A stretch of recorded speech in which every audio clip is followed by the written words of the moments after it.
Senhoras e senhores, mais uma vez, muito boa tarde. Retomando nossos trabalhos, convidamos agora à mesa os moderadores Alexandre Silvino e Ana Carolina Oliveira, da Coordenação Geral de Avaliação dos Cursos de Graduação, IES, para iniciarem os trabalhos da mesa com o tema Evolução, Benefícios e Integração entre Avaliação Interna e Externa.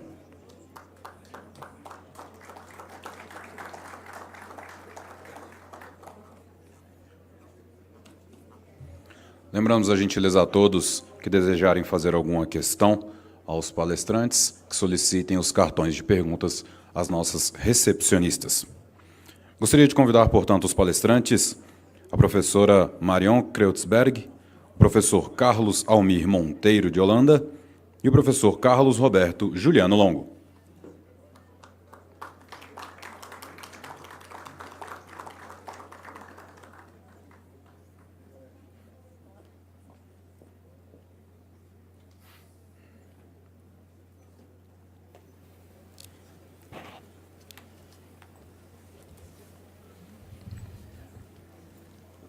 Tem a palavra à mesa.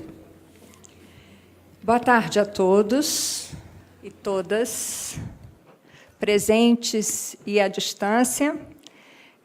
Estávamos ali comentando que essa hora é ingrata. É a hora que eu nunca me coloco em palestra de capacitação, depois do almoço. Mas a gente espera que, em vez de dar sono, a gente tire um pouco o sono de vocês. Vamos ver se a gente consegue fazer esse desafio. Bom, eu e Alexandre vamos moderar a mesa, vamos apresentar os participantes e vamos também nos apresentar. Meu nome é Ana Carolina, eu sou conhecida como a Carol. Sou servidora concursada desde 2009. Antes de assumir, foi-me dito e me recomendado que não fosse para a DAS, que não escolhesse a DAS, porque lá se trabalha muito. Mas eu fui pinçada e fui cair na DAS.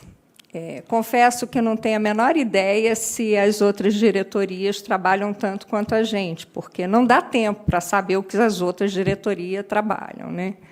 Mas tive o privilégio, eu, Rogério, Fabiano e Rodrigo, de cairmos na Coordenação Geral de Avaliação de Cursos e Institucional. Desde lá, a gente vem trabalhando. E, verdade ou não, estamos tomando nossos feriados e fim de semana, mas com muito gosto. Eu venho da educação infantil, mas foi muito fácil eu ser conquistada pela educação superior, por dois motivos. Um, porque eu sou filha de professores universitários. E, em segundo lugar, porque fui cair numa mesa bem pertinho da nossa coordenadora atual, Sueli. Com ela, eu aprendi muita coisa, continuo aprendendo, e a gente vem desenvolvendo esse trabalho de capacitação, de instrumento, tratando todas as questões pedagógicas da coordenação. Atualmente, eu estou como coordenadora pedagógica. Fiz meu mestrado tanto na CESGRA Rio como na própria coordenação, e meu tema de estudo e minha paixão sempre foi avaliação institucional, por isso que eu estou aqui. E vamos discutir a avaliação institucional, a autoavaliação e a avaliação externa. Eu passo a palavra para o Alexandre, que vai se apresentar também. Boa tarde a todos e a todas. Boa tarde às pessoas que nos assistem remotamente. Bom, a nossa mesa tem como título Evolução, Benefícios e Integração entre Avaliação Interna e Externa. Recebi com muito bom grado a tarefa que a professora Sueli nos colocou de conduzir essa mesa em função do que a gente acredita com relação aos sinais, do que a gente acredita com relação à educação superior brasileira, a avaliação da educação superior brasileira. Fui, durante praticamente toda a minha vida profissional, professor e gestor de instituição de educação superior, tanto na CPA quanto na gestão da qualidade. Quando passei no concurso para o INEP, em 2015, fui direto para a DAIS e já era avaliador institucional. Eu fui, inclusive, capacitado pela Carol, né? Em 2010, já atuando como avaliador. Então, eu fico muito à vontade de estar nessa mesa com as pessoas que ela compõe. Eu gostaria de chamar a atenção, antes de fazer a leitura do currículo dos convidados, para uma fala que tem sido recorrente em alguns locais que a gente participa, da ausência que a gente tem de utilizar os dados que a gente produz. Essa não é uma verdade. Nós nos debruçamos bastante nos instrumentos, não só para a sua confecção, em breve vocês terão notícias disso, mas também para a compreensão de como está o instrumento hoje, para que a gente possa produzir um instrumento mais confiável e um instrumento que realmente meça aquilo que a gente gostaria que ele medisse, sempre amparado pela lei dos sinais. Hoje, né, nos nossos dois instrumentos, instrumento institucional e instrumentos de curso, nós temos avaliações boas com relação à relação entre a autoavaliação e a avaliação externa e, principalmente, a influência disso na gestão das instituições. No instrumento institucional, todo o eixo 1, composto por 5 indicadores, traz que a evolução institucional, considerando o resultado das avaliações, é muito boa. O processo de autoavaliação atende muito bem às necessidades e é utilizado como instrumento de gestão. A autoavaliação conta com participação muito boa de todos os segmentos da comunidade acadêmica e a divulgação dos resultados ocorre muito bem nas IES. Os relatórios apresentam análises, reflexões, proposições e subsidiam muito bem planejamentos e ações dos gestores institucionais. A visão no instrumento de curso ela é um pouco diferenciada.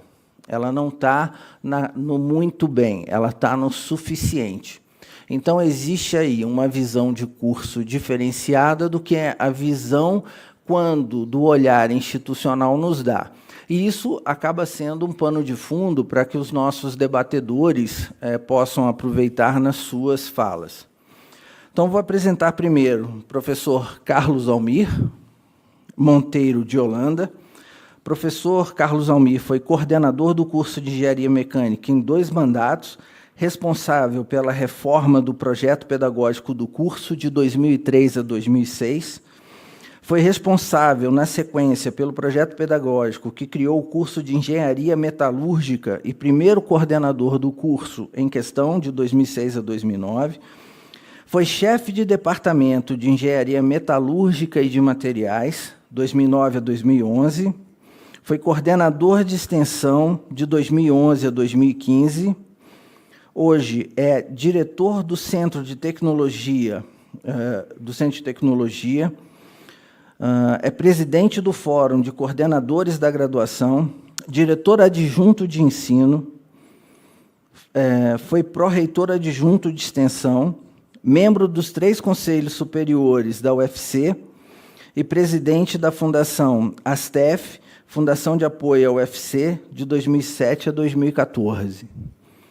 Professor Carlos Longo, até brinquei com ele, que vai ter alguma coisa aqui em inglês, eu tive que passar o final de semana tentando ensaiar o currículo dele para não errar na pronúncia, mas o professor Carlos Longo é PhD em Gestão de Negócios pela Universidade de Newcastle, na Inglaterra, diretor da BED, professor titular e pró-reitor acadêmico da Universidade Positivo, responsável pela implementação das políticas e estratégias acadêmicas nos cursos de graduação e pós-graduação nas modalidades presencial, híbrido e à distância, Foi diretor nacional de EAD da Laureate International Universities no Brasil, vice-presidente sênior de educação à distância da Whitney International University System, com sede em Dallas, USA.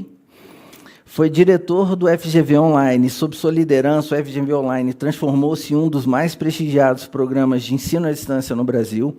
Participa como membro do Comitê de Especialistas do NMC Horizon Project sobre as tendências tecnológicas no ensino superior brasileiro. Representa a ABED em comissões do INEP, SERES e CNE para a definição de matrizes do marco regulatório da educação à distância desde 2012. Atuou como avaliador do INEP e pela extinta CED, como membro de equipe de avaliação de qualidade em IES em processos de supervisão, autor de vários artigos em periódicos nacionais e internacionais, coautor em 3 livros na área de educação à distância, sendo um deles agraciado com o prêmio Jabuti. Em novembro de 2007, o Instituto IPAI, no Rio de Janeiro, agraciou o professor Carlos Longo com o prêmio Destaque em Educação na modalidade de Educação à Distância. Eu vou passar a palavra para a Carol, que vai apresentar a professora Marion, e daremos início ao debate. Graças a Deus, eu não precisei treinar. Está funcionando. Bom, eu tenho a honra de apresentar a professora Marion Grutzberg. Possui graduação em enfermagem pela Unicinos, licenciatura em enfermagem também pela Unicinos, mestrado em enfermagem pela Universidade Federal do Rio Grande do Sul e doutorado em gerontologia biomédica pela PUC Rio Grande do Sul. MBA em gestão de IES pela PUC, com um módulo internacional na Finlândia. É professora titular da Faculdade de Enfermagem, Nutrição e Fisioterapia da PUC, Rio Grande do Sul, coordenadora da Comissão Própria de Avaliação e procuradora educacional institucional. É membro da Comissão Técnica de Acompanhamento de Avaliação, todo mês está lá conosco, CTAA, desenvolve estudos em avaliação da educação superior, avaliação institucional no contexto de sinais, avaliação e qualificação de formação em saúde, avaliação interna e externa como ferramenta de gestão institucional. Alô?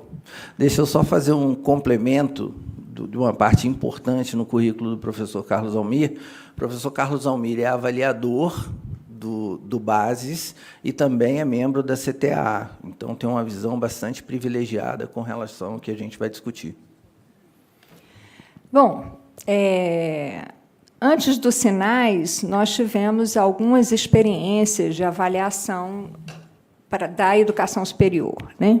Umas mais exitosas do que a outra, mas, com certeza, o PAUB foi um marco, e foi um marco na experiência de autoavaliação institucional, né? Foi ele, na realidade, que trouxe para o nosso sistema avaliativo a questão da autoavaliação.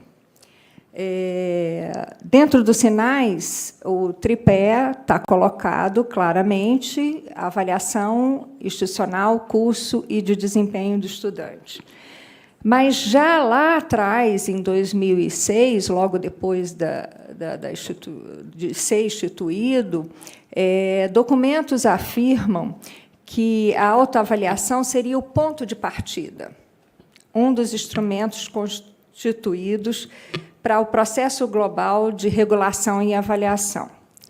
Mas, durante todos esses anos, o que a gente vem escutando é que a CPA é um mero gasto de papel. E essa é um desafio, e a nossa primeira questão dessa mesa, e eu peço que a professora Marion comece, nos dizendo se isso é realidade e como o INEP tem conduzido essa questão. Por favor. Obrigada. Obrigada, Carol. Está funcionando? Obrigada, Carol, e quero agradecer muito ao convite de estar junto com os colegas dessa mesa, né, com toda a sua trajetória, experiência e contribuição na educação superior e na avaliação. O meu olhar aqui é um olhar de quem coordena a CPA, Avaliação Institucional, há 10 anos, e também, né, como vocês viram, transitou do outro lado como avaliadora, e agora na CTA. Eu diria que é uma oportunidade ímpar de enxergar a avaliação de vários ângulos. E, bom, não preciso dizer que, como coordenadora há 10 anos, me incomodaria muito alguém dizer que eu só gastei papel, né? Mas eu queria, antes de comentar isso, perguntar quem aqui é coordenador de CPA? Temos alguns. Que bom, temos um grupo. Quem integra a CTA, mesmo não sendo coordenador, mais alguns. E agora, ótimo, temos então aí talvez umas 20 pessoas que levantaram a mão. Quem aqui é PI? É um número maior, pelo visto aqui, né? Ou pelo menos idêntico. Isso já traz talvez um sintoma daquilo que a Carol traz aqui. A CPA, ela é, por lei, a responsável em conduzir os processos de autoavaliação institucional, né? O PI está bastante vinculado aos processos de regulação. Talvez a gente tenha, assim como hoje de manhã a Sueli falava, a confusão de papéis entre avaliação, regulação, supervisão, acontecendo também no contexto das IES, né? E, por outro lado, uma aproximação bastante grande desses papéis. Quer dizer, o PI originalmente mais vinculado às questões de regulação, a CPA responsável pela autoavaliação, e, no entanto, hoje se percebe, muitas vezes, eu sou um exemplo desses, né, desde agosto sou também PI, de acumular os papéis, ou, no mínimo, estar muito próximo na organização das IES.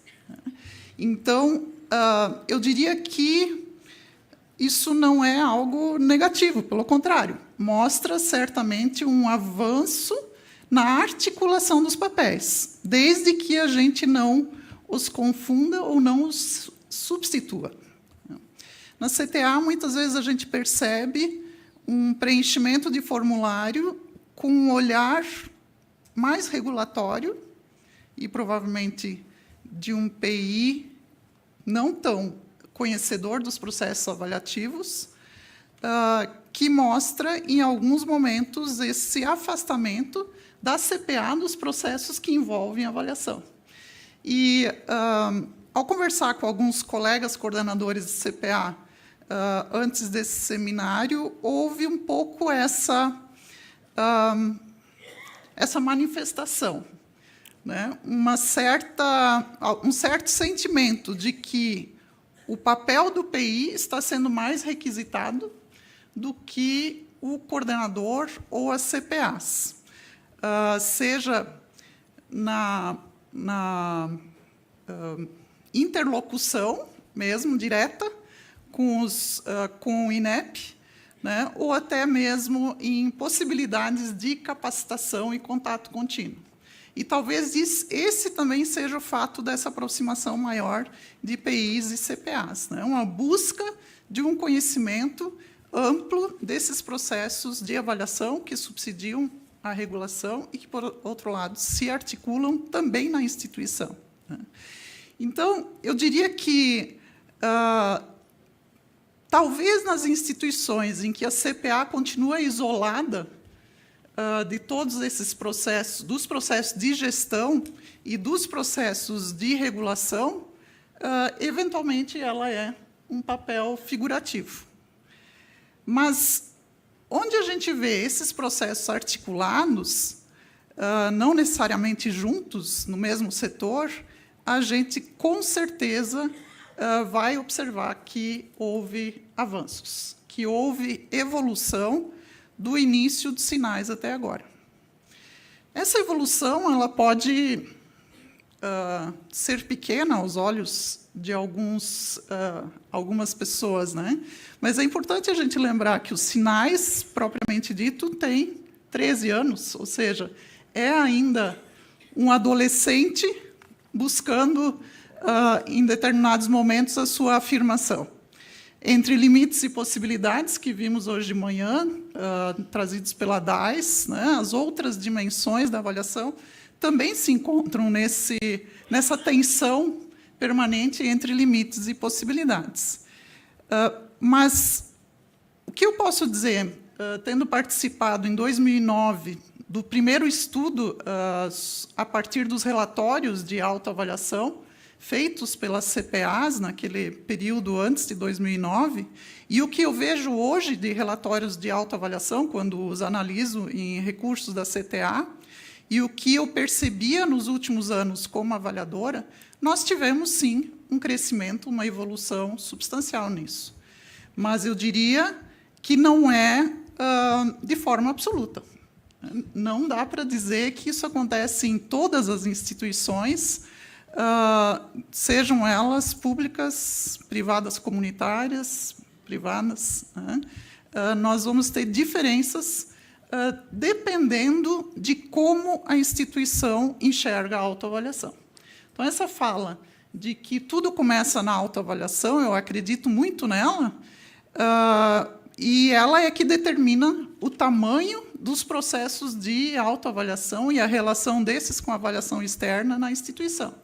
Se eu efetivamente não acredito na autoavaliação, na avaliação como tal, e só faço para a INEP ver, ela, com certeza, não tem o seu valor. Mas, se eu acredito e invisto em processos avaliativos internos, articulados com a avaliação externa, certamente eu tenho IES se desenvolvendo a partir da autoavaliação.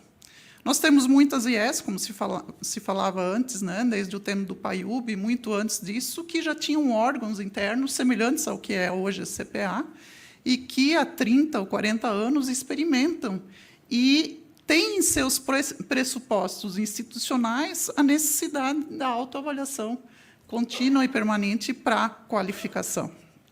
Eu gosto sempre de lembrar de uma citação de um documento do CRUB, Conselho de Reitores das Universidades Brasileiras, de 2002.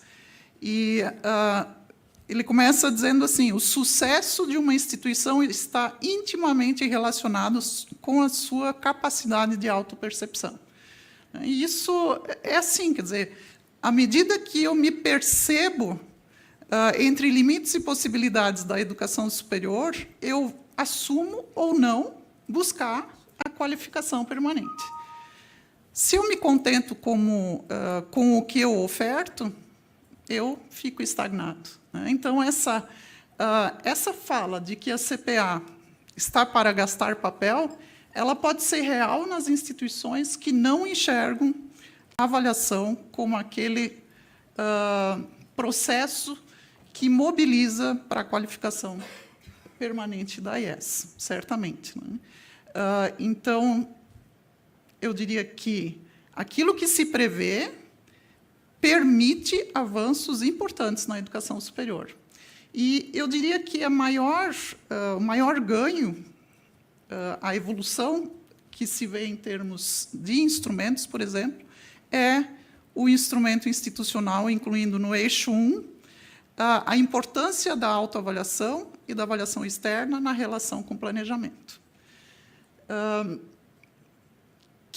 Que o planejamento precisa de diagnóstico, que a gestão precisa de subsídios para que possa, de fato, avançar no seu desenvolvimento institucional, isso a gente sabe, é antigo, isso não é uma fala nova. Mas a avaliação, como ela é pensada nos sinais, efetivamente ser subsídio para planejamento e gestão, isso é algo bem mais novo. Que os gestores enxerguem no papel da CPA, não somente um gasto de papel, investimento, carga horária, tecnologia, e sim, como ferramenta para fazer a gestão, isso é mais novo. Muitas vezes a gente vê instituições com processos de planejamento muito bem estruturados, planejamento estratégico, e a CPA está lá em outro setor, não tem articulação nenhuma com essa condução do plano estratégico, o plano de desenvolvimento da instituição, aí realmente é dinheiro jogado fora. Agora, se eu busco articulação dos processos de autoavaliação conduzidos pela CPA, de outros processos diagnósticos, das questões regulatórias, das questões de avaliação externa, eu, sem dúvida, terei muitos ganhos na instituição. Então, eu vou deixar por aqui, por enquanto, né? Mas eu diria que é de decisão da instituição se a CPA vai ser gasto de papel ou se ela vai ser estratégica. Obrigado, professora Marion. Professor Almir, o senhor, como gestor, avaliador, membro da CTAA, considera que as IES se apropriam dos resultados das avaliações externas e interna? Bom, boa tarde a todos. Agradecer o convite de estar debatendo um tema tão pulsante e uma plateia tão seleta, não é?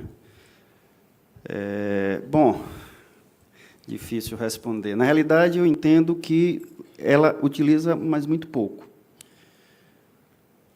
A cultura avaliativa já foi falada aqui, mas alguém também falou em planejar. Planejar e avaliar não faz muito parte da nossa cultura, não é? São eu diria que fundamentos necessários e essenciais para a melhoria da qualidade de tudo, de toda a gestão, de todo o sistema. Eu acho que o Sinais ele vem no momento que, para dizer que a avaliação é algo contínuo, cíclico. Falou-se aqui da autoavaliação como ponto de partida, e eu pergunto, qual seria o ponto de chegada? Não tem, sabe? Eu acho que é algo contínuo e constante. A autoavaliação, a avaliação externa, ENAD, todo o ciclo ele se autoalimenta e retroalimenta. Então, eu noto as instituições, e vou falar um pouco da experiência da minha e da minha gestão como diretoria de unidade acadêmica, a gente procura se alimentar dos dados, tanto da autoavaliação quanto do ENAD. E olhar para a avaliação externa, na realidade, entra aquela questão, né, avaliação, qualidade ou regulação. A gente vai abrir a nossa casa para uma pessoa, para uma visita de fora, para observar nossos processos, para observar como nosso curso está situado, se está os processos internos, como nossa instituição está bem postada ou não, e, essencialmente, todas as IES arrumam a casa para receber, é natural. E o olhar do avaliador, e aí, copiando minha amiga Marion, quem daqui é avaliador institucional ou de curso? Temos poucos. Bom, e qual é o nosso papel enquanto avaliador, não é? A gente escuta muito reclamações com o instrumento, que o instrumento é o tanto quanto subjetivo, o instrumento não está avaliando o que deve ser avaliado, mas entendam que como avaliar, como a gente achar uma métrica num país continental como esse, cheio de assimetrias. Óbvio que, como eu estou falando, que a avaliação é algo constante, o instrumento também é algo mutatis mutandis. Ele não é um instrumento, não é uma coisa acabada. Mas, com o que temos, certamente a gente consegue absorver, consegue entender e consegue transmitir para o sistema geral, não é, aquela visão. Eu estou falando de avaliação, deixa a regulação andar em paralelo. O nosso objetivo, enquanto avaliador, é pensar no processo de melhoria, não é? Veja, se a gente muda o instrumento e transforma em algo totalmente objetivo, com métricas definidas, o papel do avaliador vai ser fazer um checklist. E acho que esse não deve ser o objetivo. O avaliador tem que ter um olhar para além do papel. Ele tem que entender a IES arrumada, né, bem preparada para receber a comissão, mas o avaliador tem que ter essa visão para além do que está no papel.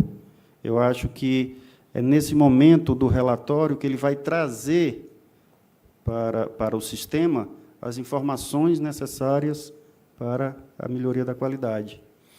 Eu já comentei em outras mesas, se fala que as diretrizes curriculares é o indutor da qualidade. Eu não concordo, eu discordo, porque eu acho que ele tem um papel fundamental no planejamento dos cursos, dos projetos pedagógicos dos cursos. Mas, fundamentalmente, aquele instrumento que vai buscar e vai induzir a qualidade é um instrumento de avaliação externa. Aliás, todos os instrumentos concatenados. Nós temos, como eu falei, pela dimensão do nosso país e pela assimetria que existe, nos tipos, né, nos tipos de IES, nos recantos, nas grandes cidades, nas pequenas cidades, esse desafio ele se torna realmente complexo.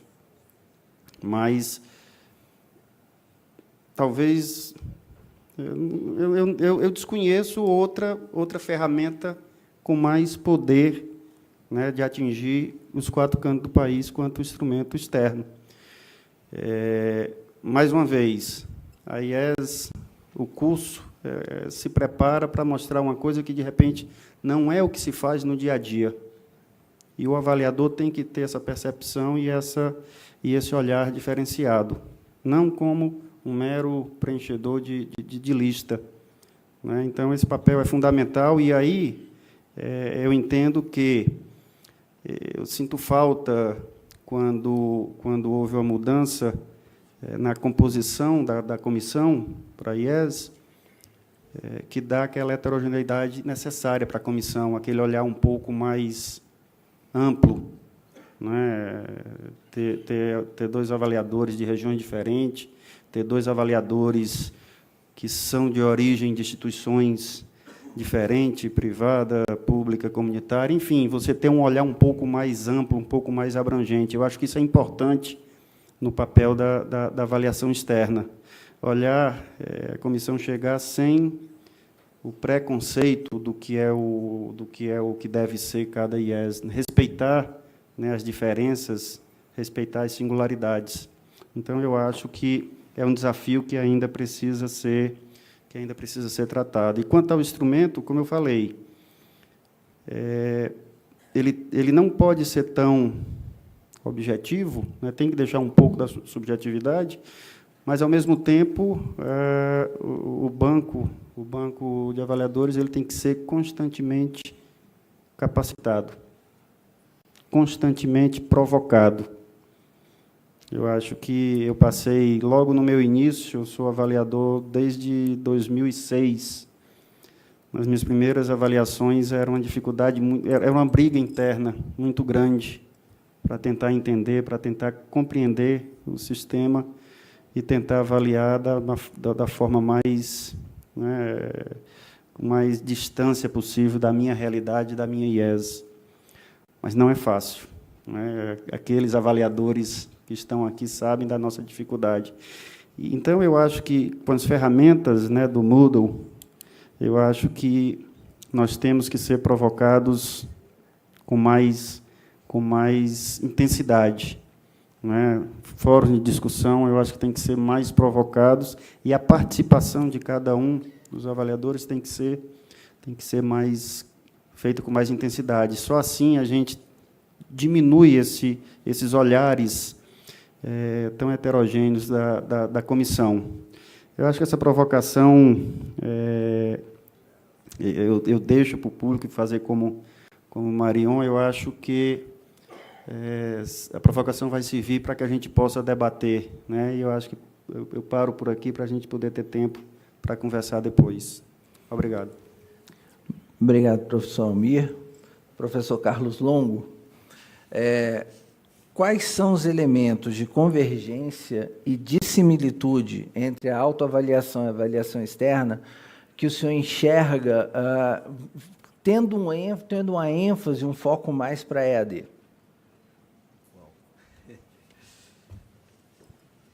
Bem, eu acho que a gente tem que falar um pouquinho da importância da avaliação para a modalidade do EAD, até antes, que acho que é significante. Se a gente imaginar que existe um conflito, sempre existiu um conflito entre agentes do governo, sociedade e a própria academia, questionando a qualidade, o valor de você ter uma educação à distância, né? Se a gente pensar que, a partir de 2006, até os dados do INEP, que primeiro mostrou que, na média, né, alunos que faziam modalidade à distância conseguiam nota média no ENAD superior à modalidade presencial dos mesmos cursos. E aquilo impulsiona a sociedade, a própria academia, a começar a dar crédito à educação à distância. E aí, nesse processo de avaliação, não olhando das similaridades, mas sim nas discrepâncias de como a gente olha uma modalidade e outra, a gente tem que ver que também, no processo de avaliação, que quando foi conduzido pelo INEP, ainda pela extinta CEED, que fez a supervisão de qualidade no período 2005-2007, embora a gente tenha que admitir, né, que o marco regulatório era retrógrado e deslocado, né, da realidade mundial do uso de tecnologia na educação, ele também trouxe para a sociedade, para a academia como um todo, uma prova de qualidade no processo da educação à distância. E isso impulsionou de uma maneira muito forte, e o crescimento da educação à distância nesse período não parou de acontecer mais, né?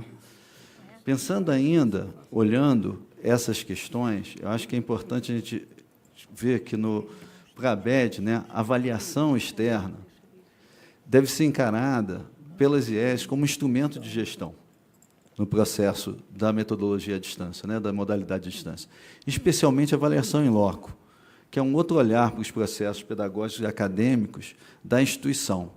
De modo geral, é um momento de reflexão para as IES, porque elas começam a fazer quando você desenvolve uma modalidade à distância dentro da sua instituição, é uma mudança muito grande de cultura, de forma, para o docente e para o discente. Então, através da avaliação, quando você olha isso para a IES, ela consegue refletir em todo o seu processo, todo o seu planejamento, seja ele estruturante, seja ele metodológico, até que ponto aquilo está ferindo o desenvolvimento e a competência que você quer desenvolver nos seus discentes. E, obviamente, a formação do corpo docente para atingir esse processo. Ao mesmo tempo, se a gente olhar a avaliação interna na modalidade distância, ela é uma das coisas mais importantes para a instituição e para o desenvolvimento do aluno, né? Porque, na hora que você começa a fazer a sua avaliação interna, que você consegue descobrir os gaps entre o seu projeto pedagógico, a aplicação das tecnologias, porque é óbvio que a gente tem um senso comum que, quando você usa a educação à distância, é só você botar o software, botar tudo dentro do computador, que você está resolvido o seu problema. E ainda mais se o aluno está distante, né? Porque aí é melhor ainda que ele não está lá perto para reclamar de você, então você pode trabalhar dessa forma. Mas, quando você faz a sua avaliação interna, você começa a olhar os gaps entre o seu modelo planejado e o percebido pelo seu alunado, o comportamento do seu docente, e, juntando isso com uma visão externa, você começa realmente a reconstruir aquele aprendizado e a desenvolver formas e métodos onde a tecnologia agrega valor E o processo de mediação pedagógica também é construído dessa forma. E aí você pode sofisticar com softwares adaptativos, a evolução do momento presencial, se assim você estiver dentro do seu processo, e, ao mesmo tempo, o uso mais adequado dessa mediação entre o docente e o discente e a proximidade no desenvolvimento das competências que você quer no seu alunado. Dentro desse processo, eu acho que a modalidade distante ficou, durante muitos anos, amarrado numa redução de autonomia das instituições de ensino. Que o marco regulatório, até bem pouco tempo, ele, na verdade, criou uma camisa de força. Se estabeleceu uma regra que, você goste ou não, só serve quando é feito dessa forma. O que criou uma distorção entre o você pensar a educação à distância como processo de agregação de valor e desenvolvimento de novas competências para o seu alunado e para o seu corpo docente, e aquilo que você era obrigado pela regulação. Né? Aí vem aquelas distorções de você ter uma biblioteca física no polo, de você ter que fazer uma prova. Quer dizer, você começa a chegar para um alunado querer desenvolver uma competência diferenciada, numa nova forma de ensinar e aprender, mas você é obrigado a levar ele para o modelo antigo, né? Que você tem que estar presente no polo, você tem que ter uma avaliação presencial, você tem que ter um professor local. Aí você olha e fala assim, poxa, o que é isso, né? É difícil de explicar. Inclusive, quando a gente recebe visitas, às vezes, de instituições de fora, o cara fala, mas cadê a educação à distância, né? Então, todo esse processo, eu acho que ele faz com que a gente tenha um aprendizado que avaliar é muito difícil. Agora, para você avaliar bem, você tem que entender o contexto. E, nesse processo, eu acho que a coisa que mais vamos dizer assim, me deixa otimista com o futuro e com o que vem por aí no novo marco legal, é porque ele retoma a autonomia de quem é de direito. E não deixa de ter a avaliação, nem a regulação para acompanhar se essa autonomia está sendo usada de forma adequada pelas instituições. Porque, na hora que você cria um marco que vai respeitar, onde uma instituição de ensino, né, pode criar um projeto pedagógico, pode aplicar tecnologias naquilo que ela acha que beneficia o seu alunado, e você vai avaliar ela externamente, baseado nesse projeto, você devolve a autonomia de quem é de direito e mantém o regulador como uma pessoa fiel da balança, que ele verifica, através do INEP, se os indicadores externos estão contemplando aquilo que se espera desse novo projeto. Então, do que você falou, eu acho que a gente tem que ter, vamos dizer assim, enquanto regulador e enquanto INEP, que faz essa mensuração desse processo, a gente tem que ser capaz de dar flexibilidade aos instrumentos, de tal maneira que eles possam ser interpretativos, colocar questões que sejam não só objetivas, mas que elas possam identificar de forma mais objetiva o que está sendo proposto no projeto pedagógico e, ao mesmo tempo, respeitar que instituições, através das suas avaliações internas, ao trabalho da CPA e de todo o processo de planejamento dessas instituições, elas possam desenvolver o que a gente quer, uma sociedade mais equalitária, que tenha profissionais em qualquer canto desse país mais preparados para enfrentar a modernidade e também conectado com o resto do mundo, né? Porque isso que é o que a gente deseja para o nosso jovem e para os nossos jovens adultos. Eu vou ficando por aqui para a gente ir discutindo mais na frente. Obrigado. Obrigado, professor. Eu acabei de receber uma pergunta e, para quebrar um pouco, vamos jogá-las aqui para a mesa. A Genor, de Porto Velho, perguntou, mas quando o avaliador não acaba sendo ético e visa, na avaliação, aquilo que ele quer ver na IES avaliada, aquilo que ele tem na sua instituição, eu acho que aqui a mesa até já pontuou essa questão, prejudicando o processo avaliativo. Vamos falar um pouquinho desse olhar externo que, às vezes, vem dessa forma? Marion. Pode ser. ver por onde começa, né? De fato, essa é uma das grandes questões sempre pautadas pela equipe do INEP na formação de avaliadores. Obviamente, eu não consigo deixar de lado a minha trajetória e a minha bagagem ao olhar para o outro. Mas eu não posso olhar para o outro querendo encontrar o que eu não tenho, muitas vezes, ou o que eu tenho. Eu diria até que, muitas vezes, ao contrário do que foi colocado aqui. Eu quero encontrar aquilo que eu não dou conta de fazer na minha, mas na outra eu quero encontrar. Então, isso é um pouco humano, né? Eu quero encontrar no outro a perfeição que eu não tenho, eu quero... tem essa questão, porque, afinal, os avaliadores são pessoas, né? Mas eu diria que, de fato, é o que incomoda muito. É o grande desafio, seguir um instrumento, os pressupostos da avaliação, e fazer desse momento um momento de interlocução e de aprendizagem que nos leve à transformação.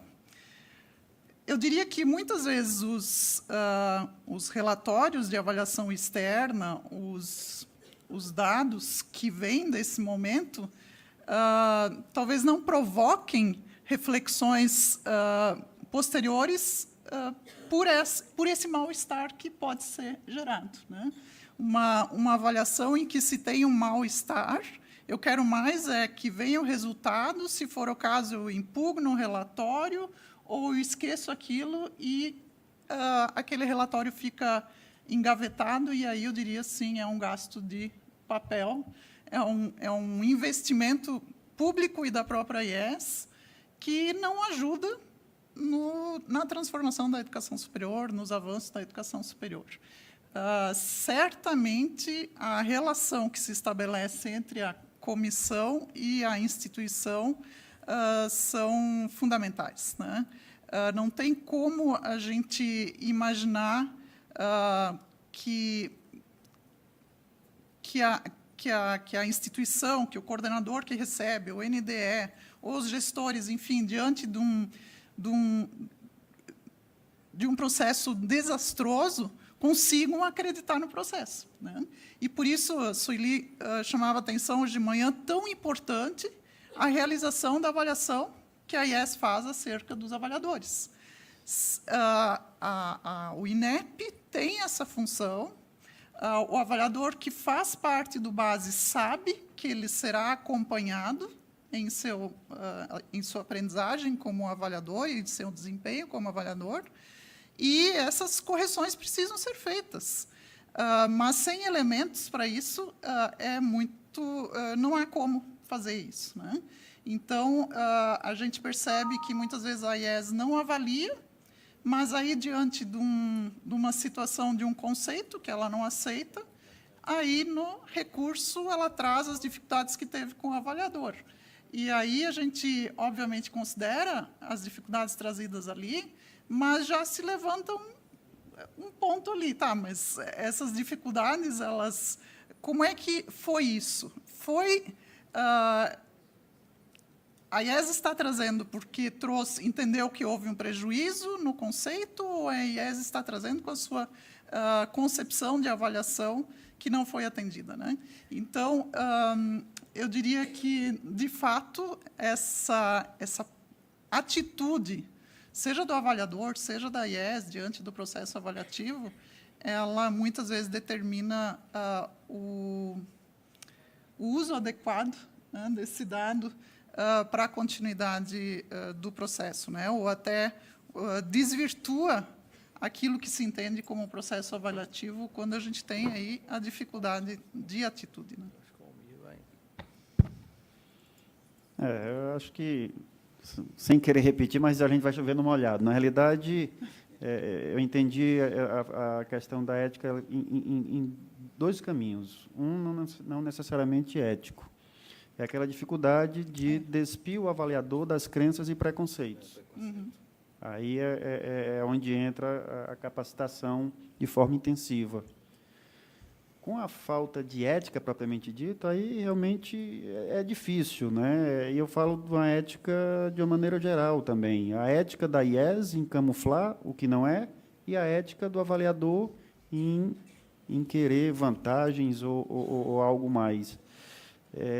No caso do avaliador, certamente é depurado, né? O Bases ele é depurado por dentro do processo, dentro das impugnações, dentro das avaliações, que é importante. Nós pegamos lá na CTA, eu diria que metade das IES não avalia os avaliadores. Não é só ressaltar, eu estou chutando o dado metade, mas eu não sei, eu não tenho esse dado real, é um sentimento dos processos que eu pego. Mas tem que ser depurado, né? Quando a gente fala de ética propriamente dita, e não apenas concepção, preconceito, tem que ser depurado e o Bases tem que ser trabalhado. Eu sou testemunha da força de vontade da equipe do INEP, toda a capacitação, fala tanto uma quanto a outra coisa, mas somos seres humanos, né, falíveis, factíveis a erros. E a isso existem níveis para ajustes e para depuração do banco. Eu também vou para o lado do preconceito. A parte ética, né? A gente, infelizmente, no Brasil, nos últimos 10 anos, né, a gente está ficando acostumado com isso, mas a gente tem que repudiar qualquer questão ética em qualquer nível. Mas eu acho que existe muito hoje o preconceito, né? Até é uma coisa curiosa, porque eu acho que, principalmente na modalidade à distância, até vítima do próprio marco regulatório, que fez uma concentração muito grande de instituições que praticam educação à distância, tem muito pouca gente preparada para avaliar uma IES à distância. Eu acho que esse é o grande desafio agora do INEP daqui para frente, que vai ter uma expansão considerável de novas instituições à distância, e ter o avaliador preparado, para ele, não de forma preconceituosa, ele interpretar erroneamente. Agora, eu acho também que as instituições têm o seu papel, porque elas têm que colocar, explicitar esses problemas, até com o próprio avaliador e, se for necessário, na CTA. Isso, infelizmente, a gente tem uma coisa aqui no Brasil, né, que as instituições têm medo de se posicionar e de ter alguma coisa. É engraçado, porque os nossos próprios alunos eles não têm, né? Então, a gente está acostumado a enfrentar o embate. E eu acho que esse é o grande problema, é o preconceito e a capacidade de reagir. Aí é um desafio adicional para o INEP, nesse processo de formação, porque não existe no Brasil profissionais suficientes preparados para avaliar a educação à distância. Isso é um fato. Nós estivemos, enfim, esse processo tem cerca de mais ou menos 1 ano, mas eu diria que no último mês, e mais especificamente nas 2 últimas semanas, um olhar muito, mas muito atento a toda a legislação, mas vis-à-vis com os instrumentos de avaliação. E isso fez com que o instrumento tivesse uma perspectiva diferenciada, né, a partir das sugestões que vieram de vários colaboradores, vários colegas. Então, comitê gestor, comissão de especialistas. No próprio congresso da ABED, nós tivemos oficinas que nos ajudaram a compreender melhor o instrumento. Uma das funções do instrumento, não é a única, mas, sem dúvida nenhuma, é uma das mais relevantes e por isso, ganha para a gente um papel bastante importante, é a da indução da qualidade. Então, algumas questões, alguns indicadores que as nossas análises já mostraram que a gente já teria, teoricamente, atingido um patamar bastante, entre aspas, de excelência, nós tivemos um olhar bastante cuidadoso, porque é possível que a ausência desse indicador significasse uma mensagem de que não estamos mais tentando induzir a qualidade nesse aspecto. Mas isso é só um preâmbulo para uma pergunta para os 3 debatedores. Como induzir que a gestão do curso seja realizada considerando a autoavaliação institucional e o resultado das avaliações externas como insumo para aprimoramento contínuo do planejamento, com evidência da apropriação dos resultados pela comunidade acadêmica e existência de processo de autoavaliação periódica do curso. E, no caso da autoavaliação periódica do curso, como garantir um índice de participação de todos os segmentos que seja crescente. Cada um pega uma parte da pergunta. Mas que nem aluno, vamos dividir a pergunta. Só dividindo. É você mesmo. Eu vou começar pelo final. Essa questão da participação, ela tem a ver com a cultura de avaliação, não só das IES, mas nossa, brasileira, né? Quantos de nós avaliam sem que tivesse tido um problema a companhia aérea, o hotel que estão, né? A gente geralmente faz isso quando a gente tem curiosidade para conhecer o instrumento, né? Ou quando a gente quer realmente registrar algo ou muito positivo ou muito negativo, né? Então, é algo cultural que a gente ainda enfrenta, né, em termos nossos brasileiros, né, diferente de outros espaços. Então, internamente, essa ampliação da participação, a garantia da participação de todos os segmentos nas avaliações é, sem dúvida, um grande desafio, e relacionado a vários fatores. Poderia citar um aqui, que é o fator tecnológico. Se a gente tem os nossos instrumentos de avaliação em ferramentas que são ferramentas web que exigem navegadores, né, e não aplicativos para smartphone hoje, a gente está fadado a não ter participação de aluno, né, porque os alunos hoje funcionam com aplicativos e interfaces interessantes de participação. Então, esse é um desafio, né, que a gente tem de interfaces de participação dos diferentes segmentos de acordo com aquilo que eles estão habituados a utilizar. O outro desafio é o da capacitação de todas as instâncias envolvidas, né? Capacitação no sentido do entendimento da importância desse dado e da utilização dele. Então, se o coordenador de curso não é preparado a como utilizar o resultado da avaliação que é feita com os formandos, por exemplo, né, sobre o projeto pedagógico como um todo, os formandos respondem. Se o coordenador não tem momentos de capacitação de como olhar para esse resultado e como olhar para o seu projeto pedagógico e, junto com o NDE, fazer a reflexão, por si só, isso não acontece, né? Isso não são processos automáticos, são processos que exigem uma indução permanente interna, né? Um acompanhamento, um monitoramento interno, seja por quais ferramentas que se tenha, né? Seja indicadores, né? Acompanhamento por indicadores. Se a IES tem o seu processo de gestão baseado em indicadores e a avaliação não gera indicadores para serem acompanhados, dificilmente aquilo vai ter um valor no processo de gestão naquela instância de curso, né? E eu diria que um terceiro item, um terceiro gargalo, então, a questão dos instrumentos, das interfaces, seria o primeiro. O segundo é o saber por que eu estou fazendo isso. E o terceiro grande nó é o retorno das decorrências dos processos avaliativos. Se eu não tenho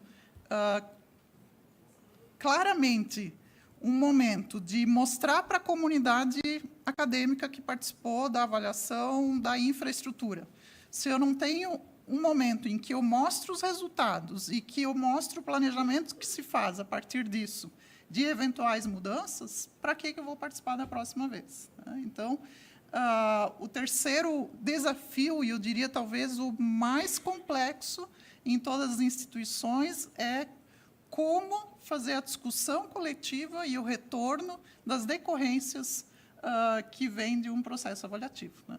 Então, e a participação permanente, o bom engajamento, a adesão, né, que na minha percepção deve ser voluntária a esse processo autoavaliativo, ela depende, basicamente, eu diria, depende de vários fatores, mas eu diria que esses são talvez os maiores desafios nossos hoje, aqui falando no nível de cursos, né, mas de instituição como um todo também.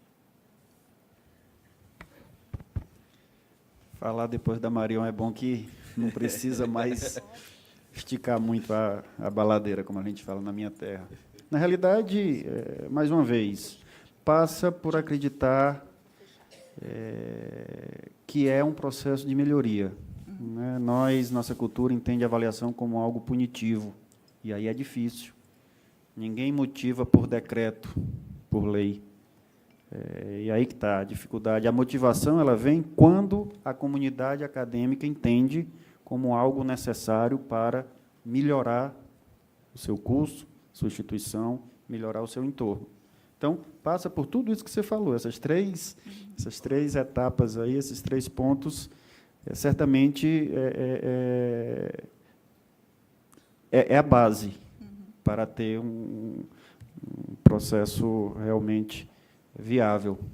Mas não adianta se a comunidade não entender e não perceber que é uma ferramenta para a melhoria. A partir do momento que eu acredito, a partir do momento em que esses resultados retornem e eu vejo que realmente aquele meu esforço em avaliar e ser avaliado deram um resultado e gerou melhoria para cada um de nós, eu passo a participar de forma natural e espontânea. Eu sei que não é fácil, eu sei que, como eu falei, pergunte ao nosso aluno, quando a gente vai fazer prova, se ele não queria ser dispensado da prova, porque prova é punitiva. Então, qualquer avaliação que a gente faz, a gente entende como algo negativo. E inverter isso na nossa cabeça não é tão simples, não é tão fácil. Ficou fácil o último aqui agora. Não, eu acho que a avaliação per si ela tem que ser indutiva, né? O problema é realmente o que acontece aí no processo na IES, né? Como ele encara a avaliação.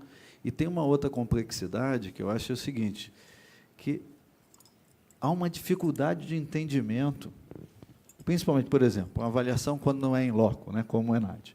Várias instituições elas comparam o ENAD de um ciclo para o outro, quando ela não é comparável, porque ela é normatizada de forma diferente. Então, assim, existe também uma certa, vamos dizer assim, um pouco de ignorância, às vezes, da instituição de entender o que aquela nota ou aquele processo reflete. Né? Então, eu acho que isso dificulta de você buscar um caminho para haver indução. Agora, cada instituição, eu acho que cabe, e isso é uma coisa que, culturalmente, nós não temos, né? Eu acho que é um problema de cultura mesmo, de entender o processo avaliativo externo, seja ele em loco, seja ele através das avaliações dos discentes, que aquilo sirva para te pontuar e para revisar o seu planejamento didático pedagógico. Agora, isso é muito cultural, você vai ver instituições que usam isso ao pé da letra e vai ver instituições, não. Eu contratei um consultor para me fazer um planejamento para o próximo, sem nenhum problema com os consultores, mas é um processo que você vê da dificuldade do entendimento que se tem. No congresso da ABED, teve uma apresentação brilhante de um colega de vocês, que ele explicou, eu vi vários caras assim, você sabe que eu não sabia que o ENAD era desse jeito? Então, é curioso, pessoas sêniores que tinham a dificuldade de entender o que estava sendo avaliado. Então, acho que, nesse aspecto, a avaliação em loco é mais fácil como indutora, porque aí você discute, mas o entendimento e a cultura das IES, eu acho que atrapalham ainda um pouco de usar isso na plenitude. Eu acho que, agora, se realmente a gente conseguir trabalhar projetos pedagógicos diferenciados, né, que você não seja obrigado a fazer a mesma coisa, isso também vai instigar as instituições, as coordenações, a essa inovação e procurar ver um parâmetro que possa balizar aquele projeto pedagógico que ele está fazendo. Bom, eu vou pedir aos 3, porque a gente está chegando no final do nosso tempo, lembrando sempre que perguntas podem existir através do e-mail já dado, que foi Não sei, eu acho. Seminário.dais@inep.gov.br. Bom, o ano foi difícil e encantador também. Tivemos várias inovações, podemos trabalhar bastante, tivemos novas normativas, legislação, o instrumento saiu do forno. E esse seminário também se propõe a que o INEP olhe para si. E eu vou pedir exatamente isso para os 3 participantes da mesa. Quais seriam as nossas prioridades para a coordenação, para a DAIS, para o INEP, daqui para frente? Começar por você mesmo, Marion, não tem jeito.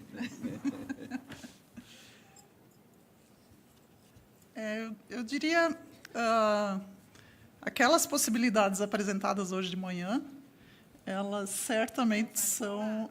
pois não vale colar, né? Mas certamente são a expectativa que se tem como comunidade acadêmica. Eu diria, assim, mais especificamente naquilo que nos subsidia, em termos de dados da avaliação externa para a autoavaliação, o avanço nas discussões de indicadores, instrumentos que já aconteceu, mas permanentemente o zelo por isso é fundamental. O monitoramento de alcance de metas, né? Sueli trazia as metas hoje de manhã. Isso vale para nós da CTA também, agilizar processos, retornos, enfim, que são fundamentais para as IES. Eu diria que é a outra questão. Mas tudo isso aliado a essa questão de entender que internamente na IES existem, como trazia o colega aqui, também desconhecimentos desses processos, e o INEP, junto com as instituições, eu diria, tem esse papel formativo. E aí eu falo mais diretamente, pensando nas CPAs, que precisam se apropriar, de fato, desse papel de olhar para o dado da avaliação externa, seja da avaliação in loco, de curso institucional, seja do ENAD, seja dos outros indicadores, né, IGC, CPC, resultados da CAPES, enfim, elas precisam ter subsídios bem formativos mesmo, para que possam se sentir capazes de desenvolver esse papel internamente da articulação da autoavaliação com a avaliação externa.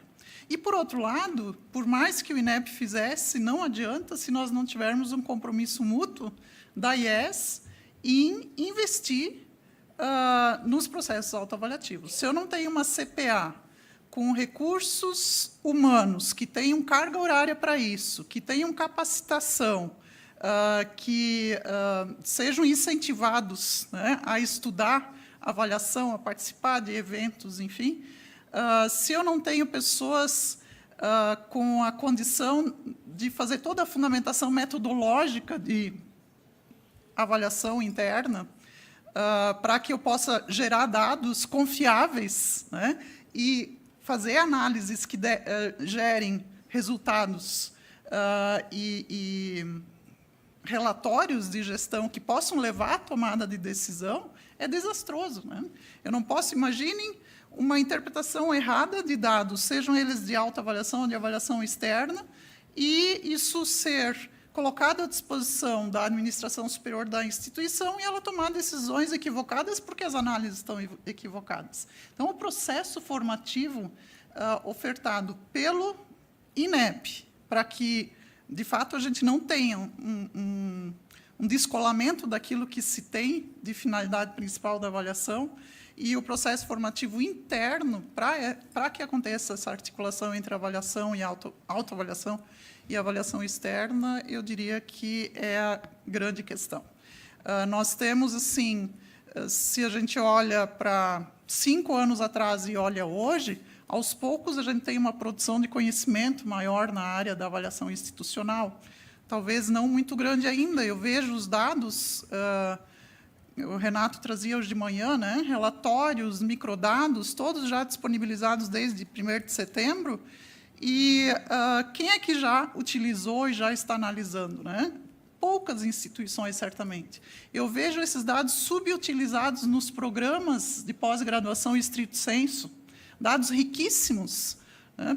Em vários programas se poderia utilizar, mas principalmente na área da educação, do planejamento, da administração, enfim, pouco se utiliza. Quer dizer, é um investimento que se faz em ofertar os dados e pouco se utiliza. Então, a manutenção, por um lado, né, resumindo, então, o desafio, a manutenção, por um lado, da riqueza das informações necessárias para as IES, a partir da avaliação externa, e a oferta da formação continuada para quem cuida da autoavaliação, e, por outro lado, o investimento das IES na autoavaliação, para mim, é o segredo para que a gente possa... Segredo não, né? Enfim, a mola propulsora para que a gente possa avançar em termos de avaliação. Antes de entrar tentar responder, eu vou fazer uma provocação ao colega Carlos Longo.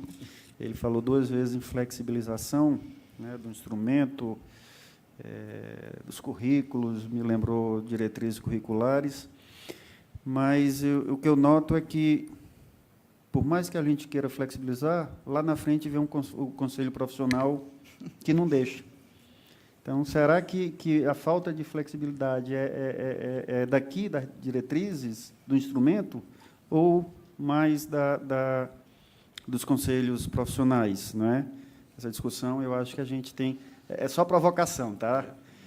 Mas, voltando ao tema, veja, o que eu coloquei como desafio na minha fala, que eu acho que, primeiro, entender que o instrumento que está saindo do forno, mais uma vez, ele não é permanente, não é? Ele está aí, ele está trazendo um avanço, não é, importante, mas ele não é algo acabado. Então, é um processo que ele tem que receber as críticas e a gente tem que buscar, né, entender essas diferenças, né, de todas as IES, de todos os cursos, enfim, para que a gente possa ter cada vez mais um instrumento que chegue ao objetivo final. Mais uma vez, passa pela capacitação, os avaliadores vão ficar com raiva de mim, mas a gente precisa ser provocado, né, intensamente, a gente precisa acompanhar todo esse processo de mudança, mais uma vez, como é algo contínuo, e, às vezes, o avaliador acaba ficando um pouco à margem dessas mudanças, dessas discussões, e a questão, mais uma vez, da heterogeneidade da comissão. Eu acho que olhares distintos dentro de uma mesma comissão, ela enriquece o processo avaliativo, né? Tendo esses pressupostos, eu acho que Marion falou muito da contrapartida da IES, né? E esse seria, eu acho, a contrapartida do INEP. Eu acho que se completam. E no mais, entender, mais uma vez, criar esse clima de confiança de que o que se faz é algo para o bem da educação superior no Brasil. É isso. Provocação boa essa. Bem, primeiro eu acho assim, seguindo a sua provocação, eu acho que assim, o papel do conselho profissional, né, é reger a profissão. Eu acho que está dentro da universidade o papel de educar e a formação. Então, acho que isso é uma coisa que tem que ficar bem claro, né, para os conselhos. A outra questão é que assim, o Brasil, nesse aspecto, é um país bastante exótico, porque em qualquer lugar do mundo, né, um enfermeiro ou um médico trabalham com simuladores ou cadáveres. No Brasil, não. Você trabalha com o paciente, né? Você vai no hospital e mete a mão na pessoa, mesmo você não estando habilitado para aquilo. Então, a gente tem essa dicotomia dessas questões que são sempre aí. O cara chega e fala assim, educação à distância não pode para isso, aquilo, outro, quando, na verdade, John Hopkins opera coração na década de 90 com telemática, né? Então, são aquelas questões de um país diferente, diferenciado como o nosso. Olhando a questão do avaliador, eu acho que eu vejo 3 coisas fundamentais para o INEP. Uma, eu vi na mesa anterior todo mundo falando, eu tenho pouca gente, é verdade, né? A gente tem pouca gente mesmo, na minha instituição também pouca gente. Mas eu acho muito importante para o INEP chegar um pouco na ponta, obviamente de forma por amostragem, não intensa, mas na experiência esse ano, no evento da ABED, o fato de vocês estarem lá, fazerem as mesas, o workshop, eu me lembro, Ana Carolina, eu e você estavam num workshop, que uma colega fez uma proposta muito curiosa. Ela achava que, para a CPA funcionar no EAD, cada polo tinha que ter um membro do CPA. E eu ouvi ela falar, eu ouvi tudo, ela deu toda, mas olha, lindo, filosoficamente, fantástico. Eu cheguei, vamos supor, se a sua IES, quantos polos? Acho que eu tinha 500 polos. Eu falei, você está propondo uma CPA de 500 pessoas? Aí ela parou, assim, olhou, professor, eu não tinha pensado nisso, né? Então, é óbvio, né? Então, eu acho que, de uma certa maneira, se o INEP conseguir, de forma aleatória, né, mostrar, chegar, ele também ajuda a elucidar e também verificar o que está acontecendo na ponta. Eu acho que é muito importante isso, para a IES, para o entendimento, para vocês ganharem sensibilidade, né, do processo e para o avaliador. O outro é aquilo que eu falei antes. A gente vai ter um problema sério, olha só, se não me engano, o número são 2.000 instituições que não têm educação à distância hoje no Brasil.